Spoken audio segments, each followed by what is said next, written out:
he video hi lo en phot teng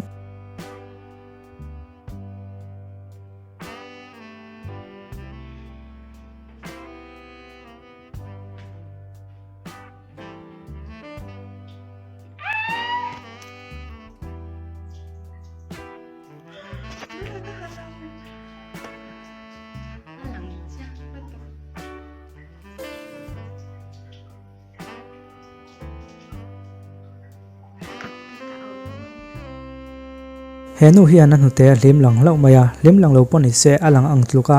hantilan kha atitam ve to khum tia soite po a oma tak tak ni mo yang le khole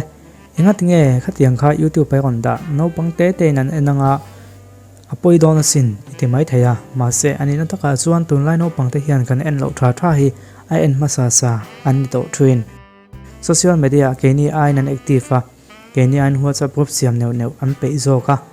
ke ni ai facebook group eng mo hian an omna sa zo ka ke ni ai instagram lama an active zo bok chung pathum ka kon soi zoi zuai whatsapp facebook la instagram khoya mo bera active lo no pangani mo thalai ne mo an tam lo via wang heng ho zinga hian video le thule hla engamo avir kwal nga chu wangin ke nin public taka kan lo mo ve me to hi chuan anni hi chuan an lo en dai to thin tun tuma ka kon soi tum tak chu mizoram ma internet chakta ka wang hian video eng mo deuh in thon zung zung hi a hluak le zuala tun ma ka chuan internet lama zong tur point a zon dan thiam fe tan lo chuan zon mu mai po a ha sa thrin ani kha tuna chuan a fanal fa zon ngai lovin ke ma ni min ron pan zo ka mo ti mai tur hian kan phone hi kan thleng nol to mai ni chu chuan chiang taka tak lan chu mi pat mai chiat na lama tun ma ain kan sang to zo ka kan na sa to zo khang ti hi nia ma seno pangbula mi pat mai chiat na lam hoi zo tik na hanin pidon taila anni ngai thaka chuan alam ma lo tuk an lano pangma ma ni ti ngai da ne ro pa ya ha khop mai ma se video le thalak le thu zia ka nemo an mutam to viau ti ro kan oi lo mo tuna khi video ka kon sop chu mai tong po khian khathiam thai mai ome khi video ka mu na po khi wal aw ang ren taka nia a en lo tu ka kan ngai mitam tak chuan en vek hang te a khriat thaya ke khi chuan ka kon de blog mai zo ka ni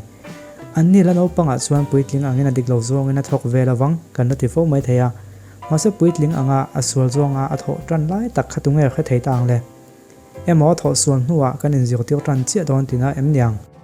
polan zat kan ni lai khan he ka sei lo nga a san chu lo ngai bel ten om takin no pong che enin min la entry na ma se kan class no pong zinga chuan mi pat me chiat na lama sang to tak tak khriat kan nei nual mai